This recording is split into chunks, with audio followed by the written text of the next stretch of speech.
seberapa besar pentingnya gitu Iya. untuk go digital lah gitu Iya, iya, iya, untuk iya. para UMKM. Majalengka. Nah, si penanya itu bilang bahwa ternyata indeks UMKM yang go Iya. digital di Majalengka itu baru 0,05%. 0,05%, bahkan bukan 0,5 ya. Bedanya mungkin kalau misalkan ditanya nih, apakah semua pelaku usaha punya Instagram, pasti rata-rata jawabannya punya. Tapi pertanyaan apakah sudah memfungsikan dan mengoptimasi itu dengan baik atau tidak? Mungkin belum. Dan mungkin butuh tuh edukasi, ilmu atau pembelajaran tentang hal-hal tersebut. Promosinya dia udah punya IG, Instagram. Cuma dia jual di Instagram di akun personal, di akun pribadi dia. Iya. Di mana dia share di sana konten-konten yang mungkin ada khas emak-emaknya, ada konten mungkin gibah.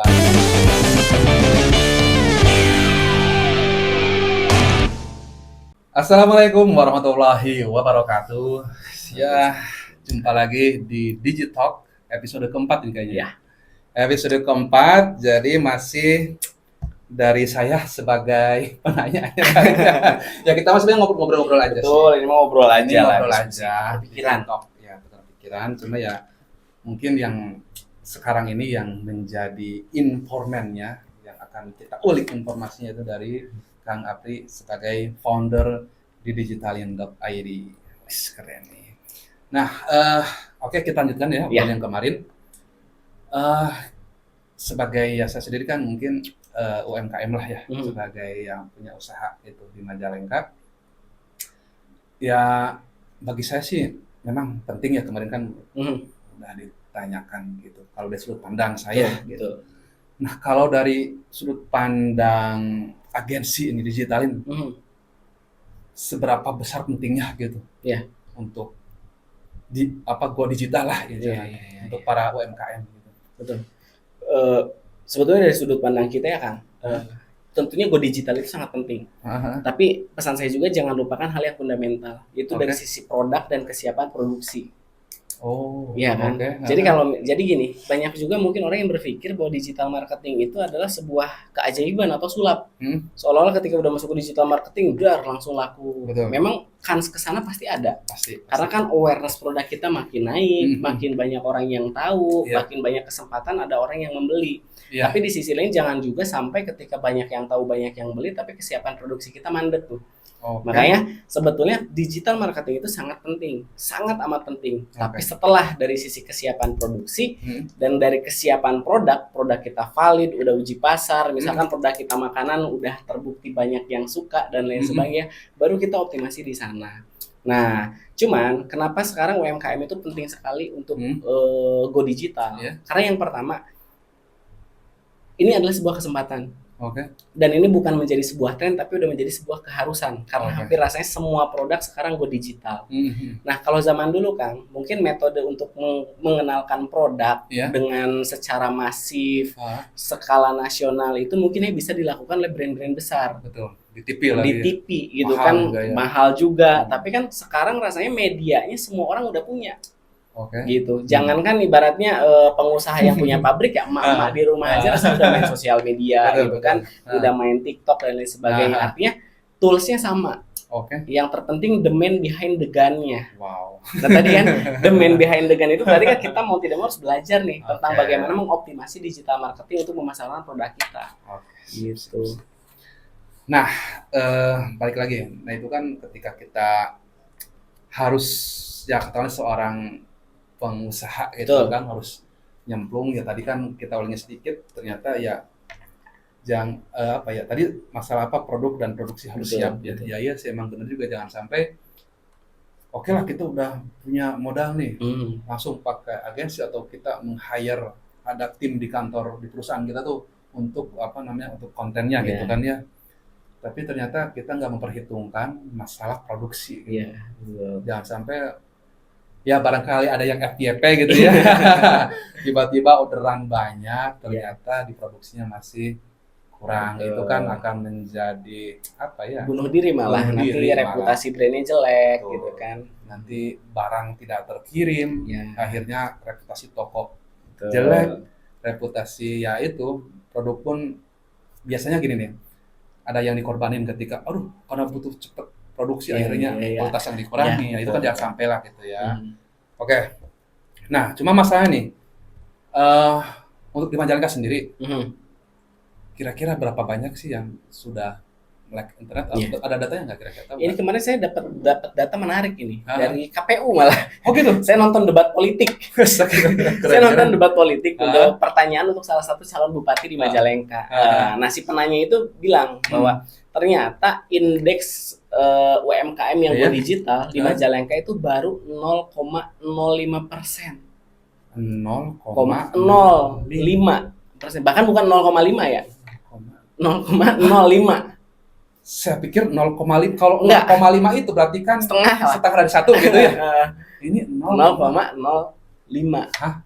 Itu indeks yang dibicarakan. Makanya pertanyaan ke calon bupatinya juga infrastruktur digital apa yang mau dibangun. Nah, kalau misalkan saya lihat mungkin hal yang perlu dilakukan itu dari ngebangun mindset dulu tentang pemahaman dasar apa itu digital marketing. Karena rasanya mungkin udah banyak yang masuk tapi tidak mengoptimasi. Kan bedanya mungkin kalau misalkan ditanya nih apakah semua pelaku usaha punya Instagram, pasti rata-rata jawabannya punya. Tapi pertanyaan apakah sudah memfungsikan dan mengoptimasi itu dengan baik atau tidak, mungkin belum. Dan mungkin butuh tuh edukasi, ilmu atau pembelajaran tentang hal-hal tersebut. Nah, sesimpel ini nih, sorry ya saya mungkin kasih masukan. Jadi mungkin ini sedikit paling mudahnya lah. Kan bikin Instagram, bikin TikTok itu kan gratis ya sebenarnya, bikin Facebook gratis atau mungkin cuma modal nomor handphone lah gitu ya. Nah, dulu tuh saya pernah ketemu gitu kan dengan dia punya produk bagus lah gitu ya, makanan food gitu. Cuma gimana dong promosinya? Dia udah punya IG Instagram. Cuma dia jual di Instagram di akun personal, di akun pribadi dia. Di mana dia share di sana konten-konten yang mungkin ada apa ya khas emak-emaknya, ada konten mungkin gibahnya, ada konten galau ada konten yang mungkin kurang bagus. Nah, jadi saya pikir itu mungkin yang harus diedukasi gitu, bahwa harus memisahkan mana akun Instagram untuk jualan, untuk bisnis, mana untuk pribadi. Jadi itu juga jangan sampai disatuin gitu ya. Betul. Gimana tuh tambahan masukannya? Kalau untuk hal-hal tersebut ya udah jelas ya Kang. Artinya antara akun personal dengan akun bisnis itu harus terpisah. Karena kan yang namanya produk itu produk itu jangan sampai betul-betul terkoneksi dengan ownernya, karena manusia itu kan ada galaunya, ada sibuknya, ada apanya gitu loh. Tapi kalau produk itu kan gimana caranya harus ngejual tiap hari, harus happy tiap hari gitu kan. Karena ada ini Kang, dalam sosial media itu ada persona yang dibangun. Bahkan kayak akun Instagram bisnis itu kan kayak sekarang lihat gini, fenomenanya admin Gerindra itu keren banget. Dia hampir FYP tiap hari. Karena persona dari akun partainya itu udah kayak manusia banget. Mindra.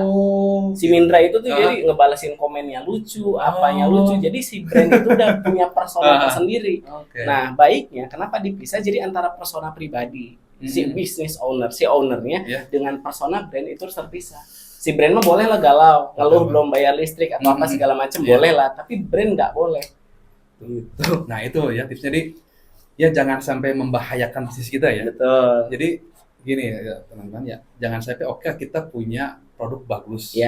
Intinya produk bagus itu kalau makanan enak gitu kan, betul. Harga katakanlah terjangkau murah gitu ya.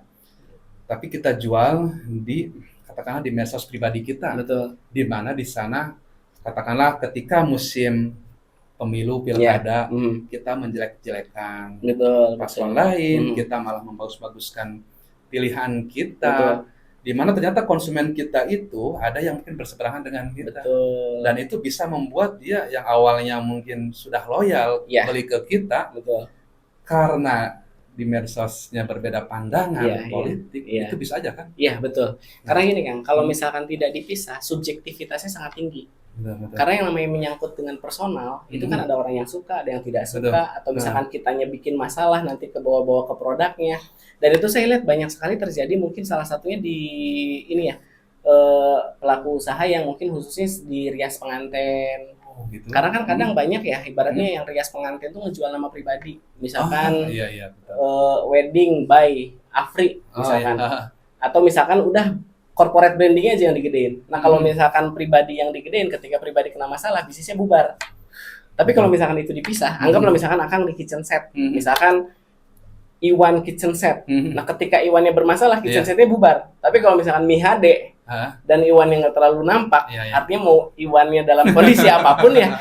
Kalau bahasa saya mah kalau kita yang nakal juga, brand tetap aman gitu. Aduh ini jadi tahu ya siapa. Sudah. Nah, oke, jadi seperti itu ya teman-teman. Jadi ini salah satu hal simpel sebenarnya, hal simpel yang bisa dilakukan oleh teman-teman UMKM ketika sudah ya katakanlah sedikit nyemplung di digital, itu harus dipisahkan. Betul. Bikin Instagram itu gratis, TikTok itu gratis, bikinlah nama akunnya tuh untuk produk kita. Misalkan kita jualan kacang goreng ya, terus udah ada namanya gitu kan. Walaupun asal juga nggak apa-apa, yang penting jangan pakai nama kita atau diposting jualannya di akun pribadi kita gitu. Boleh kita mempromosikan kita jualan A, tapi yaitu untuk sebagai mungkin sekali-kali ya. Iya, betul. Sekali-kali. Ya, kalaupun memang kita kekeh mau, tetap saya emang malas kan nggak bisa gitu ya. Ya mungkin ego kitanya, pribadi kita yang harus benar-benar dijaga gitu. Jangan sampai ya itu ketika musim pemilu atau ada kasus apa gitu di lingkungan kita jangan ikut-ikutan lah gitu. Kita harus menjaga jualan kita dari bisnis kita gitu. Itu kalau emang kita nggak mau nambah-nambah lagi akun gitu. Tapi ya harusnya sih kalau mindsetnya sudah mindset next level lah gitu ya, udah naik tingkat levelnya, harusnya ya mau tahu harus dipisahkan. Betul. Jangan males, jangan terus saya mah gaptek, harus belajar, belajar. Ya sebetulnya itu sih yang salah satu masalahnya juga adalah mental block.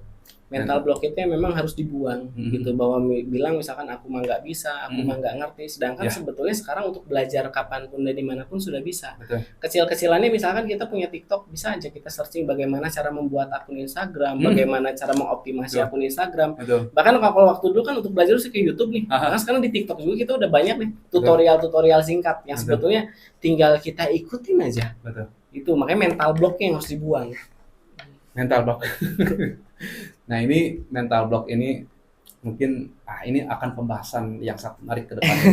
Kita akan bahas mental block. Jadi mental block ya sesuatu yang memblocking lah mental kita.